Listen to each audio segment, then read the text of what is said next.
E Deus então, que ouve todas as preces, sorriu, estendeu a mão por cima das montanhas e ordenou que viesse a primavera.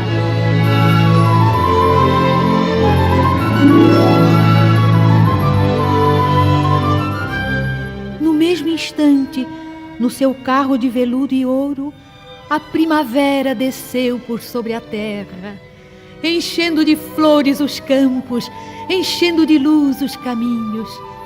E vendo a formiguinha quase morta, gelada pelo frio, tomou-a carinhosamente entre as mãos e levou-a para seu reino encantado, onde não há inverno, onde o sol brilha sempre e onde os campos estão sempre cobertos de flores.